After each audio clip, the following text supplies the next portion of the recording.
سورہ کہف سناتا ہے۔ بسم اللہ الرحمن الرحیم۔ رأس الحسین کے عنوان سے جس سلسلے کا ہم نے آغاز کیا، اسی سلسلے کی یہ دوسری گفتگو آپ کے سامنے پیش کر رہے ہیں۔ کوفے میں داخلہ۔ عزیزوں، صاحب کتاب معالی السبتین نے ایک اور طریقے سے نقل کیا۔ آپ فرماتے ہیں کہ سر اقدس خولی یا شمر کے ذریعے ابن زیاد کے دربار میں پہنچا۔ خولی سر اقدس کے ساتھ قصر کی طرف روانہ ہوا، لیکن قصر کا دروازہ بند تھا۔ گھر کی طرف روانہ ہوا۔ اس کی دو بیویاں تھیں، ایک بنی اسد کے قبیلے سے تھی اور دوسری حضرمی قبیلے سے تھی۔ اس کا نام بنت معلق بن اقرب تھا، اور اس رات نوار کے گھر میں تھا۔ ہشام نے کہا کہ میرے باپ نے نوار سے کچھ اس طرح نقل کیا کہ خولی لعنت اللہ علیہ سر امام مظلوم غریب زہرا کو اپنے گھر میں لے کے آیا اور اس کو تشت کے نیچے رکھ دیا، اور خود وہ سونے چلا گیا۔ نوار کہتی ہے، میں نے کہا یہ کیا ہے، یہ تیرے ساتھ کیا شے ہے؟ تو اس ملعون نے کہا کہ دنیا کی دولت سونا تیرے لیے لے کے آیا ہوں۔ نوار نے کہا کہ کیا ہے؟ اس نے کہا سر حسین۔ نوار کہتی ہے کہ لوگ سونے چاندی کے ساتھ جنگ سے آتے ہیں، تو رسول کی بیٹی کے بیٹے کا کٹا سر لایا ہے۔ خدا کی قسم، تیرا سر میرا سر ایک گھر میں اکٹھا نہیں لے سکتے۔ یہ جملہ کہہ کے اپنے گھر سے نکل گئی۔ خولی ملعون کی دوسری بیوی خولی نے اسے آواز دی اور اس کو اپنے کمرے میں لے گیا۔ ابھی یہ دیکھ ہی رہی تھی کہ تشت سے نور ساتے ہونا شروع ہو گیا، اور سفید رنگ کے پرندے اس کے گرد پرواز کر رہے تھے، اور صبح کے وقت یہ سر اقدس کو لے کر ابن زیاد کے پاس چلا گیا۔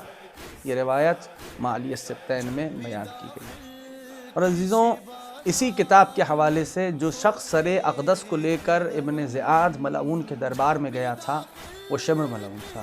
سر مطہر نواسہ رسول حسین ابن علی ابن زیاد لعنت اللہ علیہ کے دربار میں، اور اس سر مطہر کے معجزات۔ ابتدا میں کچھ حوالے بیان کریں گے۔ بحر الانوار جلد نمبر 45، ابن حجر نے سوائق محرقہ میں مرقوم کیا۔ جب سر اقدس ابن زیاد کے گھر میں لایا گیا، اس کی دیواروں سے خون جاری ہو گیا، اور قصر ابن زیاد لعنت اللہ علیہ پر سر اقدس کا یہ پہلا معجزہ تھا۔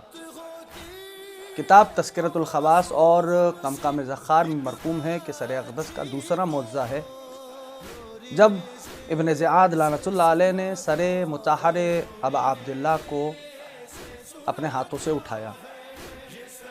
اس کے ہاتھوں میں بدن میں لرزہ طاری ہو گیا، اور جب اس نے سر اقدس کو اٹھایا ہوا تھا تو خون کا ایک قطرہ گلوئے غریب زہرا سے نکلا اور اس ملعون کے کپڑوں پہ گرا، اور کپڑوں سے ہوتا ہوا اس ملعون کی ران تک پہنچا، اور وہاں پر شدید قسم کا زخم ہو گیا۔ اس ملعون نے اس زخم کا جس قدر بھی علاج کروایا، بہتر نہ ہو سکا، اور دن بدن بدتر ہوتا چلا گیا، اور اس زخم سے بہت گندی بدبو آنے لگی۔